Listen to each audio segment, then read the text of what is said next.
नमस्कार बच्चों। Modern political theory में कुछ महत्वपूर्ण प्रश्नों का अध्ययन हम कर रहे हैं। पिछले वीडियो में हमने कुछ प्रश्न देखे थे। आज के वीडियो में भी हम कुछ महत्वपूर्ण प्रश्नों का अध्ययन करेंगे।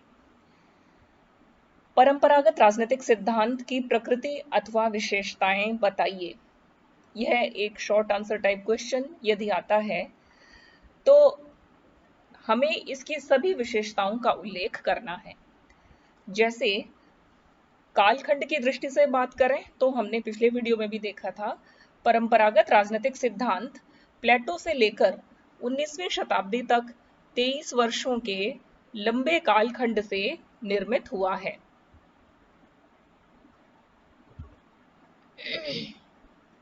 अर्थात 19वीं शताब्दी तक जो भी राजनीतिक अध्ययन हुआ वो पूरा राजनीतिक अध्ययन समग्र रूप से परंपरागत राजनीतिक सिद्धांत कहलाता है। दूसरे, परंपरागत दृष्टिकोण से अध्ययन करने वाले जो राजनीतिक विचारक थे, उन्होंने राजनीतिक अध्ययन के अंतर्गत एक समग्र जीवन के उद्देश्य को सामने रखा। केवल राजनीति का लक्ष्य क्या होना चाहिए इस पर ध्यान देने की बजाय उन्होंने मानव जीवन और समाज के लक्ष्यों तथा मूल्यों की ओर ध्यान लगाया। जैसा कि प्लेटो ने अरस्तु ने ये कहा था कि राज्य का जन्म जीवन के लिए हुआ है और वह अच्छे जीवन के लिए बना रहता है। अर्थात राजनीतिक संगठन का जो लक्ष्य है वो एक आदर्श जीवन की प्राप्ति है। इस प्रकार समग्र समाज के लक्ष्यों को ध्यान में रखते हुए ही राजनीतिक अध्ययन किए जाते रहे। इस प्रकार से परंपरागत राजनीतिक सिद्धांत मूल्य भारित सिद्धांत बन जाता है, क्योंकि यह मूल्यों को सामने रख करके अपना अध्ययन करते हैं। अधिकांश परंपरागत जो सिद्धांत है वो तर्क और निगमनात्मक निष्कर्षों पर आधारित है। तर्क का तात्पर्य ये है कि उस राजनीतिक सिद्धांत को इंद्रियों के द्वारा या अनुभव के द्वारा या अवलोकन के द्वारा नहीं समझा जा सकता, वरन केवल मानसिक विलास है। तर्क वितर्क के द्वारा या बुद्धि के द्वारा ही परंपरागत राजनीतिक सिद्धांत के तर्कों को समझा जा सकता है। और निगमनात्मक निष्कर्ष अर्थात समाज के तथ्यों से संबंधित नहीं होकर के मानसिक जो तर्क वितर्क हैं उन्हीं का परिणाम इसके निष्कर्ष होते हैं। इसलिए यह यथार्थ और व्यवहार से संबंधित नहीं है। यथार्थ से इसका कोई लेना देना नहीं है। व्यवहार में, राजनीतिक जीवन में क्या घटित हो रहा है इस बात से इसका कोई संबंध नहीं है, वरन यह तो आदर्श जीवन में क्या होना चाहिए उसी का ताना बाना बुनता रहता है। ये राजनीति को न्याय शास्त्रीय, दार्शनिक और कानूनी संस्थागत दृष्टि से ही देखते हैं, यानी कि राजनीति को यथार्थ राजनीतिक अध्ययन के दृष्टिकोण से नहीं देखते, वरन यह जो है वो दार्शनिक अर्थात क्या होना चाहिए, क्या न्याय संगत है और कानून के अंतर्गत क्या उचित है, अच्छी संस्थाओं का निर्माण कैसे किया जा सकता है, तो ये न्याय शास्त्रीय, दार्शनिक, कानूनी, ऐतिहासिक, संस्थागत, संवैधानिक इन सभी दृष्टियों से देखते हैं। उनके अनुसंधान की जो प्रमुख विधियां हैं वो ऐतिहासिक, कानूनी, वर्णनात्मक तथा निगमनात्मक रही हैं। उनके अध्ययन के जो विषय हैं वो राज्य, सरकार, राजनीतिक संस्थाएं, राज्य के लक्ष्य जैसे न्याय, सुरक्षा, स्वतंत्रता, लोक कल्याण, समानता, नैतिकता, इनका आगे विस्तार से फिर अध्ययन करना, यही इनके अध्ययन के मूल विषय रहे हैं। राजनीतिक विचारकों ने इन्हीं के इर्द गिर्द ही अपने अध्ययन का ताना बाना बुना था। फिर परंपरागत राजनीतिक विचारकों की जो आत्मनिष्ठ विचारधाराएं हैं वो एक दूसरे से मेल नहीं खाती। क्यों? क्योंकि इनके निष्कर्ष निगमनात्मक हैं, और जब निगमनात्मक निष्कर्ष होता है तो प्रत्येक व्यक्ति अपने व्यक्तिगत सोच, अपने व्यक्तिगत मूल्य अपने व्यक्तिगत भावनाएं, उसके स्वयं के आदर्श, उनके आधार पर ही वो अध्ययन करता है। इसलिए सभी विचारकों के जो अध्ययन हैं वो एक दूसरे के विपरीत होते हैं, एक दूसरे के विरोधी होते हैं और एक दूसरे के साथ किसी भी रूप में तालमेल नहीं खाते। दूसरे शब्दों में उनमें एक सामान्य राजनीतिक सिद्धांत विकसित करने की इच्छा नहीं पाई जाती। सामान्य राजनीतिक सिद्धांत विकसित करने का तात्पर्य ये है कि राजनीतिक यथार्थ को ध्यान में रख करके उसके इर्द गिर्द सभी लोग अध्ययन करें, ऐसा इसमें नहीं पाया जाता। अगला जो प्रश्न है, आधुनिक राजनीतिक सिद्धांत की प्रकृति। पिछले प्रश्न में हमने देखा परंपरागत राजनीतिक सिद्धांत की विशेषताएं क्या है, और इस प्रश्न में हम देखेंगे कि आधुनिक राजनीतिक सिद्धांत की प्रकृति अथवा विशेषताएं क्या हैं। तो अध्ययन मुक्तता, अर्थात जो आधुनिक राजनीतिक सिद्धांतकार हैं वो अपना अध्ययन केवल राज्य, सरकार, संस्थाएं, संविधान, कानून तक ही सीमित नहीं रखते, वरन जहां भी उन्हें राजनीतिक घटना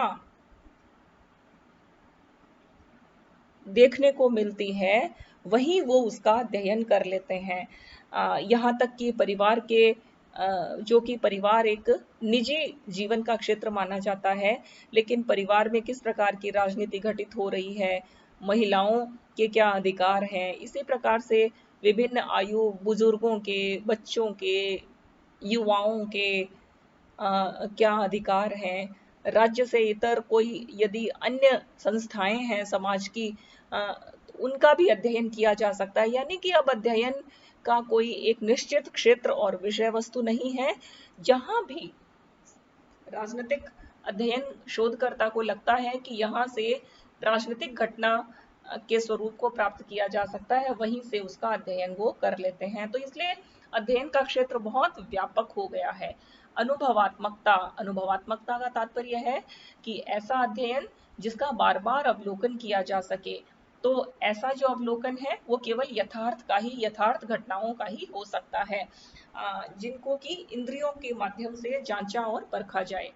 अगली विशेषता है पद्धति विज्ञान एवं मूल्य सापेक्षवाद। पद्धति जो है उसके निर्माण पर आधुनिक राजनीतिक सिद्धांत बहुत जोर देता है।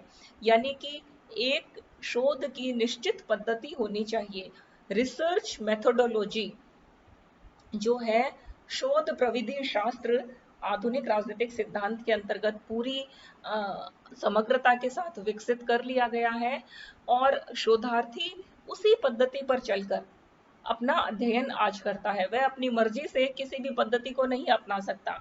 यदि शोधार्थी को शोध करना है तो उसे एक निश्चित वैज्ञानिक पद्धति का अनुकरण करना पड़ेगा। मूल्य सापेक्षवाद का तात्पर्य ये है कि शोधार्थी को अपने जो मूल्य हैं उन मूल्यों को अपने अध्ययन से अलग रखना पड़ेगा और उसे एक वस्तुनिष्ठ अध्ययन करना पड़ेगा।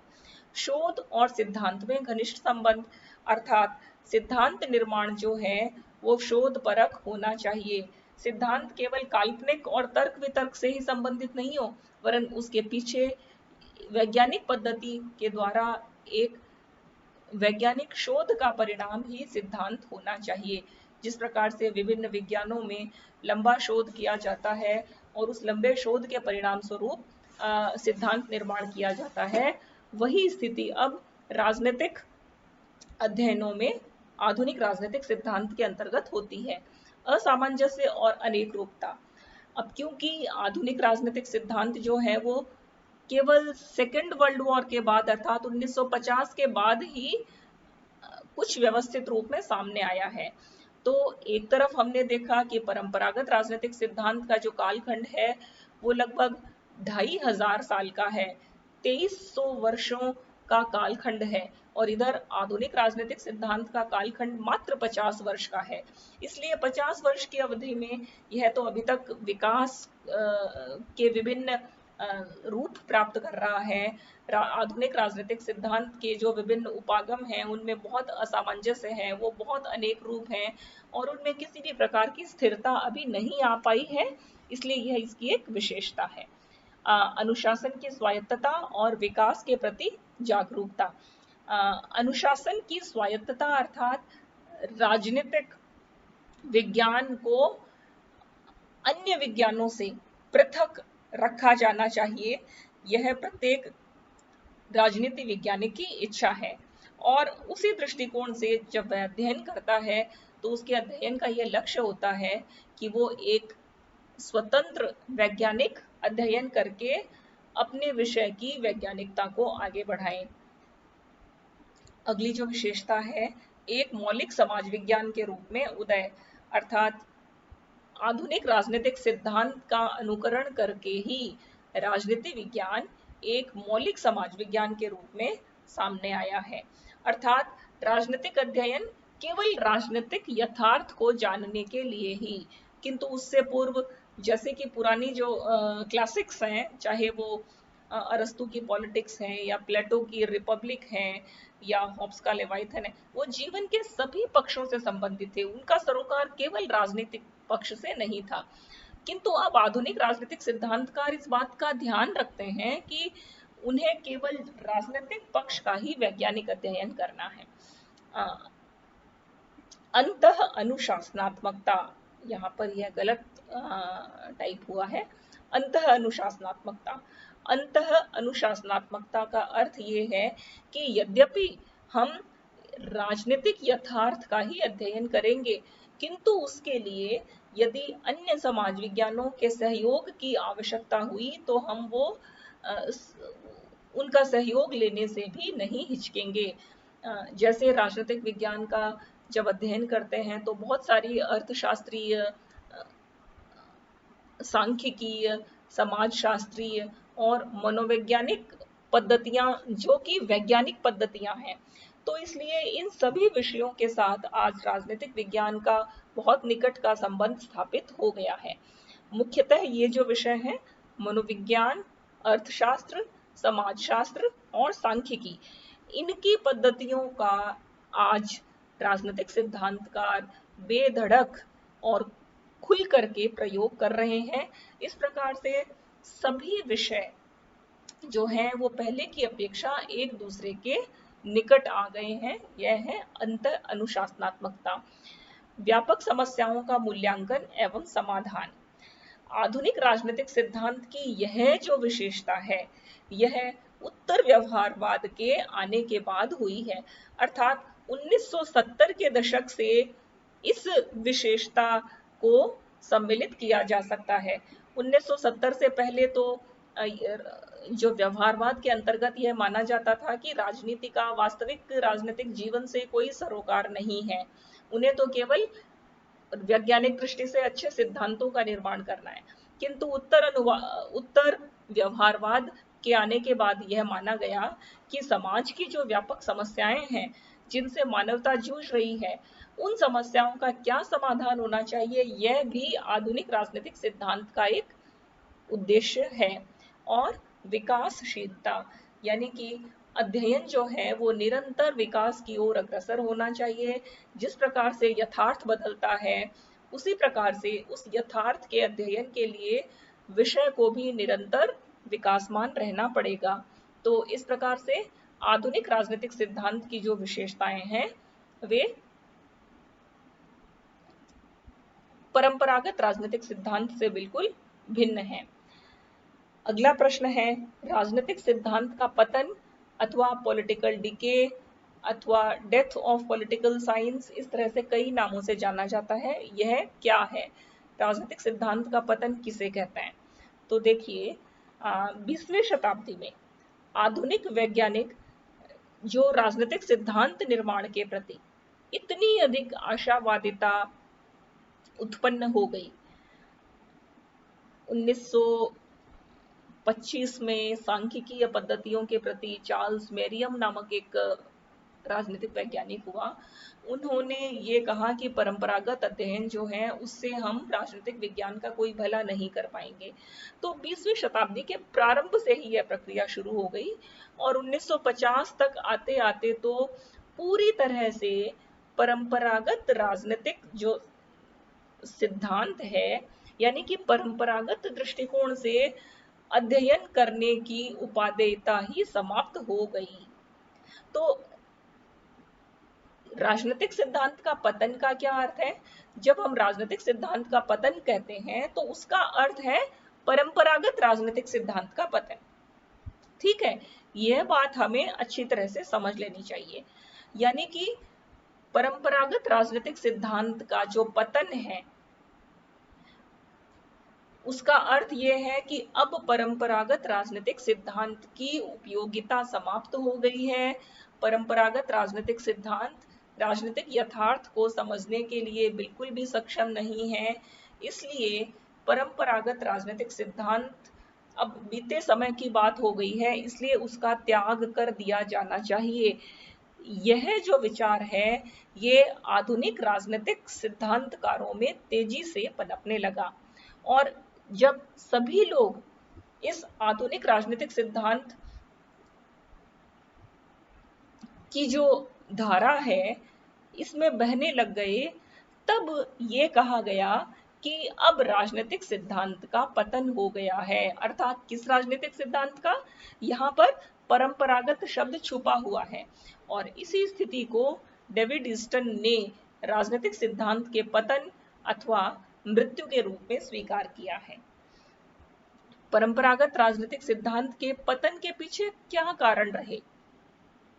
तो उसके लिए अनेक कारक उत्तरदायी हैं, जैसे व्यवहारवाद का उदय 20वीं शताब्दी में, पूरी 20वीं शताब्दी के प्रारंभ से लेकर 1950 तक आते आते राजनीतिक जो वैज्ञानिक हैं उनमें व्यवहारवादी तरीके से अध्ययन करने की होड़ चल पड़ी। तो व्यवहारवाद के उदय से परंपरावाद का पतन हुआ। स्वयं की अपूर्णताएं, कुछ परंपरागत राजनीतिक जो सिद्धांत है उसकी स्वयं की कुछ अपूर्णताएं थी, अर्थात उनका अध्ययन वैज्ञानिक नहीं था, उनका जो अध्ययन था वो यथार्थ से बिल्कुल भी संबंधित नहीं था, उनके अध्ययन में राजनीतिक परिघटना को केवल यथार्थ के दृष्टिकोण से समझने की चाह नहीं थी। ऐसी बहुत सी अपूर्णताएं उसमें रहीं, इसलिए भी उसका पतन हो गया। इतिहासवाद, इतिहासवाद का तात्पर्य ये है कि 20वीं शताब्दी में एक प्रकार का परंपरागत राजनीतिक सिद्धांत के नाम पर इतिहासवाद चल पड़ा। यहाँ मैं आपको इसका थोड़ा सा अर्थ समझाऊंगी। देखिए, इतिहास के अंतर्गत हम क्या करते हैं? इतिहास के अंतर्गत हम पुरानी बीती हुई बातों को बार बार दोहराते हैं। हम जब हिस्ट्री सब्जेक्ट पढ़ते हैं तो उसमें यही तो देखते हैं कि पूर्व में ये हुआ, भूतकाल में ऐसा हुआ, इस समय ये हुआ, इस काल में ये हुआ, इस काल में ये हुआ। इतिहास को बार बार दोहराते रहना। इतिहास में नया कुछ पढ़ते हैं क्या? इतिहास में नया कुछ भी नहीं होता। इतिहास का अर्थ ही ये है जो बीत गया उसका अध्ययन करना। तो परंपरागत राजनीतिक सिद्धांत में जो है, खासकर 20वीं शताब्दी और 19वीं शताब्दी के उत्तरार्ध में यह इतिहासवाद ही हावी हो गया था। जैसे सेवाइन जैसे कुछ विद्वान हैं, उन्होंने जो है वो कुछ नया अध्ययन करने की बजाय प्लेटो से लेकर के कार्ल मार्क्स तक का अध्ययन, प्लेटो ने क्या कहा, अरस्तु ने क्या कहा, मैकियावेली ने क्या कहा, यानी कि जो राजनीतिक सिद्धांतकार पिछले 2300 सालों में हुए हैं, बार बार उन्हीं के अध्ययन को दोहराते रहना और नया कुछ भी नहीं देना। यह जो प्रवृत्ति है, इस प्रवृत्ति के कारण भी राजनीतिक सिद्धांत का पतन हुआ, क्योंकि अब राजनीतिक सिद्धांत के पास देने के लिए कुछ भी नहीं था, केवल पुराने का दोहराव मात्र था। नैतिक सापेक्षता, नैतिक सापेक्षता का जो तात्पर्य ये है कि परंपरागत राजनीतिक सिद्धांत में प्रत्येक सिद्धांतकार, प्रत्येक राजनीतिक दार्शनिक अपनी नैतिक मान्यताओं को सबसे ऊपर रखता था और अपनी नैतिकता के अनुसार ही किसी बात को भला या बुरा कह देता था। तो यह जो नैतिक सापेक्षता है, ये विषय की वैज्ञानिकता और विषय के विकास के दृष्टिकोण से ठीक नहीं थी, इसलिए इसको रिजेक्ट कर दिया गया। और तकनीकी क्रांति 20वीं शताब्दी में जो टेक्नोलॉजिकल रिवॉल्यूशन आई, उस तकनीकी क्रांति के कारण जो यथार्थ का अध्ययन है वो अब अधिक आसान हो गया। कंप्यूटर का जो उदय है, बहुत सारी तकनीक के कारण शोध पद्धतियों जो विकसित हुई, तो तकनीक ने भी इस बात को सरल कर दिया कि अब हम वैज्ञानिक पद्धति से अधिक आसानी से अध्ययन कर सकते हैं। इन सभी कारणों से परंपरागत राजनीतिक सिद्धांत का पतन हो गया और राजनीतिक जो सिद्धांतकार हैं इसे डीके ऑफ पॉलिटिकल थियोरी के नाम से या राजनीतिक सिद्धांत के पतन के नाम से जानते हैं। राजनीतिक सिद्धांत का पुनरुत्थान। अब जब ये कह दिया कि राजनीतिक सिद्धांत का पतन हो गया है, राजनीतिक सिद्धांत मर गया है, तो फिर कुछ लोग सामने आए। कौन से लोग सामने आए? वे लोग सामने आए जिन्होंने ये कहा कि परंपरागत राजनीतिक सिद्धांत कभी मर नहीं सकता।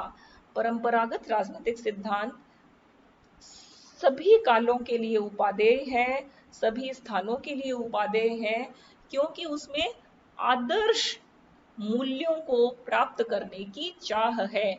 यदि परंपरागत राजनीतिक सिद्धांत किसी समय समाप्त हो जाएगा, उस दिन राजनीतिक जीवन निकृष्ट हो जाएगा, अच्छे और बुरे का भेद समाप्त हो जाएगा राजनीतिक जीवन में से, और ऐसा जो मानव समाज है वो पशुओं से अधिक ऊपर नहीं हो सकता। तो इस तरह से बहुत सारे विचारक व्यवहारवाद के युग में भी ऐसे हुए जो इस बात के लिए दुखी थे कि परंपरागत राजनीतिक सिद्धांत के पतन की घोषणा कर दी गई है। तब ऐसे परंपरागत विचारकों ने फिर से इस बात का बीड़ा उठाया कि उस राजनीतिक सिद्धांत को मरने नहीं देंगे, वरन उसका पुनर्जीवन करेंगे। इसी को रिवाइवल ऑफ पॉलिटिकल थ्योरी या राजनीतिक सिद्धांत के पुनरुत्थान के नाम से जाना जाता है। तो 20वीं शताब्दी के उत्तरार्ध में परंपरागत विचारक शास्त्रीय सिद्धांत की मृत्यु से दुखी हैं और वो उसका पुनरुत्थान चाहते हैं। उनके अनुसार आधुनिक राजनीतिक वैज्ञानिकों ने मूल्यों तथा आदर्शों को अलग अलग करके राजनीति को अराजनीतिक बना दिया था, क्योंकि वो ये कहते हैं कि जो व्यवहारवादी हैं उन्होंने मूल्यों को अलग कर दिया था राजनीति से, और जब मूल्यों को अलग कर देते हैं तो राजनीति का कोई अर्थ नहीं रहता। उनके अनुसार मानवता और मानव मूल्यों की रक्षा के लिए शास्त्रीय सिद्धांत को शक्तिशाली बनाया जाना चाहिए। यदि मनुष्य की मानवता की रक्षा करनी है, मनुष्य के जो मूल्य हैं, स्वतंत्रता, समानता, न्याय, अधिकार, यदि इन मूल्यों की रक्षा करनी है तो परंपरागत राजनीतिक सिद्धांत को शक्तिशाली बनाना ही होगा। उन्होंने वर्तमान अनुभववादी तथा वैज्ञानिक सिद्धांत संबंधी धारणाओं की तीव्र आलोचना करी। उन्होंने कहा कि ये जो वर्तमान के आधुनिक सिद्धांतकार जो अध्ययन कर रहे हैं वैज्ञानिक दृष्टि से, उस अध्ययन का कोई भी नैतिकता से कोई सरोकार नहीं है। उस अध्ययन का समाज की समस्याओं के हल करने की दृष्टि से उसका कोई महत्व नहीं है। केवल वैज्ञानिक अध्ययन करना, अब ऐसा वैज्ञानिक अध्ययन यदि समाज की समस्याओं का समाधान नहीं कर सकता, ऐसा वैज्ञानिक अध्ययन यदि मनुष्य को एक अच्छा मनुष्य नहीं बना सकता, तो ऐसे अध्ययन की उपादेयता ही क्या है? इस प्रकार के प्रश्न इन लोगों ने उठाए। वे व्यवहारवादी सिद्धांतों को नीरस, अनैतिक, घातक तथा राजनीति विज्ञान के विकास के लिए हानिकारक मानते हैं। ये सारी दलीलें उन्होंने दी हैं।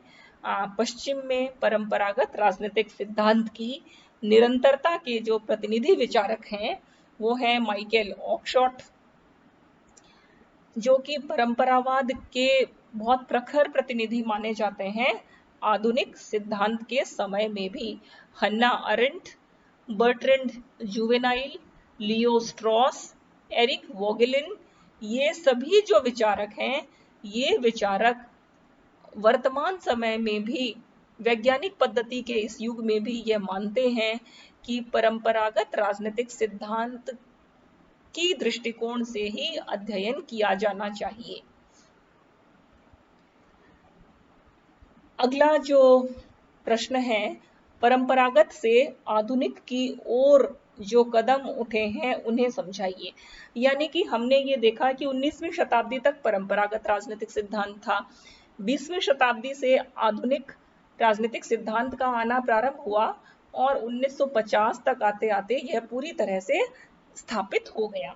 तो यह जो कालखंड था, ये जो शिफ्ट है परंपरागत से आधुनिक की ओर, यह शिफ्ट क्या है, इसको समझाइए।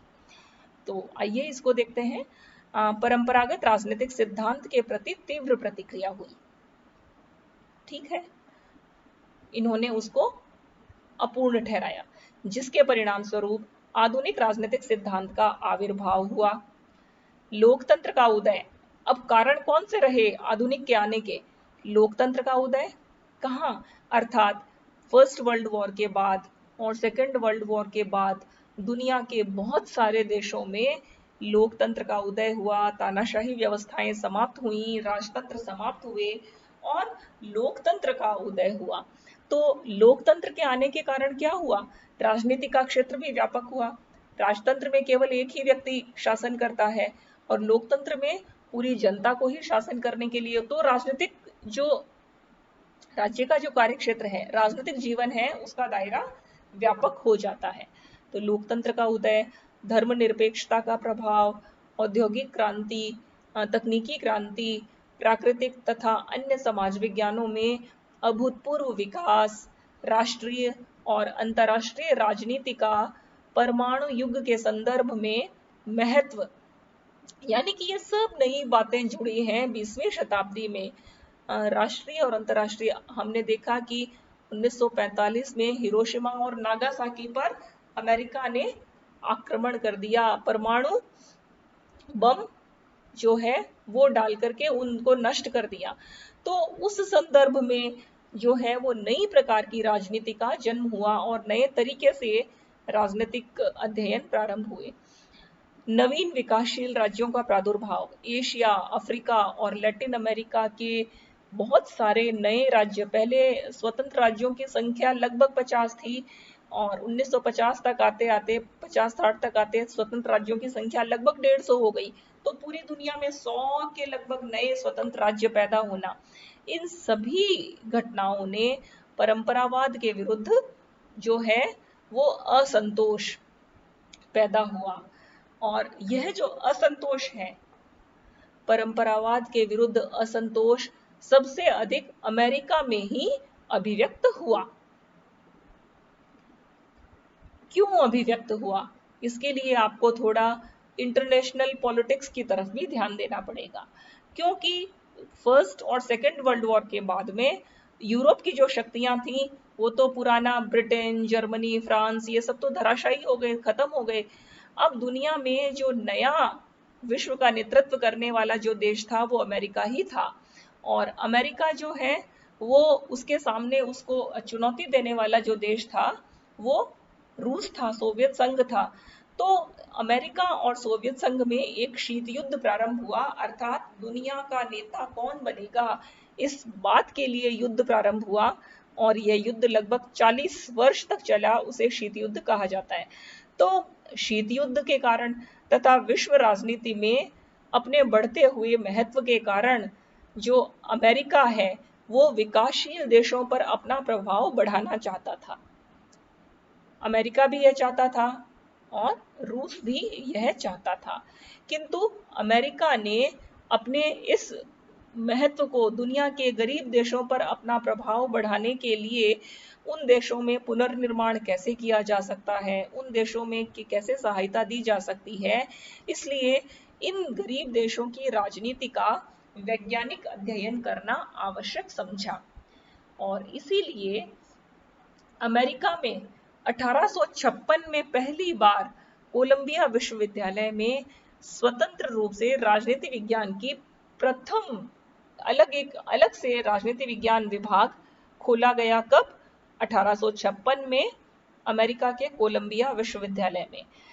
ये एक बड़ी महत्वपूर्ण घटना है। दूसरी घटना रही जो कि आधुनिक की ओर जाने वाली एक महत्वपूर्ण घटना कही जा सकती है, 1903 में अमेरिकन पॉलिटिकल साइंस एसोसिएशन की स्थापना तथा 1906 में सोशल साइंस रिसर्च काउंसिल की स्थापना।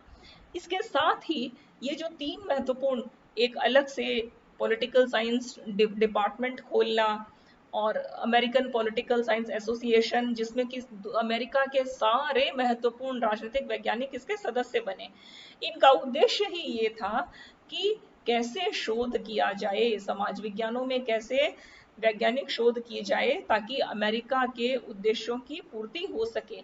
और अमेरिका के उद्देश्यों की पूर्ति कब होगी, जब तीसरी दुनिया की देशों की राजनीति को अच्छी तरह से समझ करके यह पता लगाया जाए कि वहाँ किस तरह से अमेरिका के वर्चस्व को विस्तृत किया जा सकता है। अमेरिका में वैज्ञानिक दृष्टिकोण से राजनीति के अध्ययन की परंपरा धीरे धीरे इन तीनों ही संस्थाओं की स्थापना के बाद व्यापक हो गई।